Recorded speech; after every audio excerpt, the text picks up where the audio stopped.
Here is a summary of the story, We Are Not Afraid to Die If We Can All Be Together, by Gordon Cook and Alan East. Gordon Cook, his wife Mary, and their children Jonathan and Suzanne set sail in their boat Wave Walker from Plymouth in July 1976. They planned to emulate Captain James Cook's voyage of 1776. The initial part of the journey to Cape Town in South Africa was easy. There, the Cooks hired 2 men to help them navigate to Australia. Soon, the ship started to encounter rough seas. This lasted for many weeks, but the ship survived. But by 2nd January, the conditions took a turn for the worse. The waves were enormous, and the ship was moving too fast despite using only a small sail. They tied down everything securely, wore their safety gear, and waited for things to calm down. However, the ship was hit by a towering wave that threw Gordon overboard. He nearly drowned, but was saved by his lifeline. The ship, too, nearly capsized, but a wave cast her upright, and Gordon pulled himself back on board. He was flung around and injured himself as he made his way to the wheel. Suddenly, Mary showed up and informed Gordon that the ship was sinking. Gordon left Mary at the wheel of the ship and went inside to see broken beams and scattered possessions. The 2 crewmen were already pumping water out of the ship. Gordon went to check on his children. They claimed to be all right, though Sue's head hurt. So Gordon clambered onto the deck and managed to cover the holes with canvas.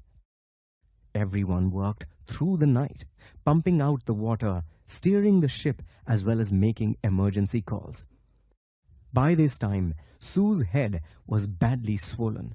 Her arm was injured as well. When asked why she did not complain about her injuries, the plucky child said that she did not want to alarm her father.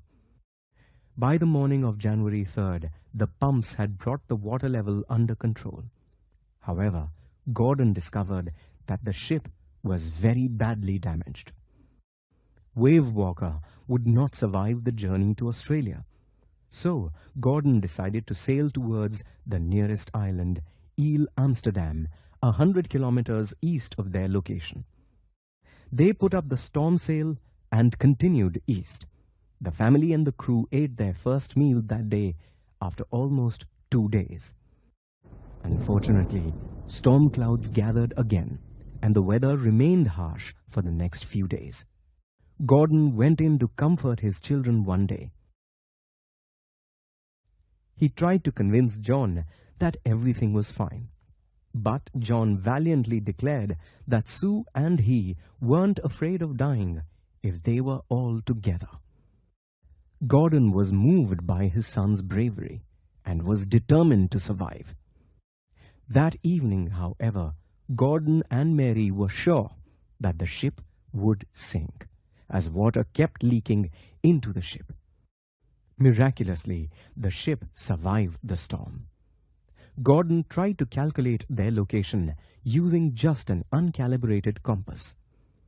He was unable to make an accurate estimate, but his daughter Sue raised his spirits. She had made him a funny card thanking him and hoping for the best. Gordon, determined to reach the island, set a course towards where he guessed the islands were. He wasn't feeling very hopeful, though, as he dozed off in his bunk. When he awoke a few hours later, he was greeted excitedly by his children. They informed him that they had reached Ile Amsterdam. In the morning, as they went ashore, Gordon reflected on the fortitude of the 2 crewmen and on his wife Mary, who had uncomplainingly navigated the ship for hours. Most of all, he thought of Sue, who had bravely endured a serious head injury, and of John, who had not been afraid.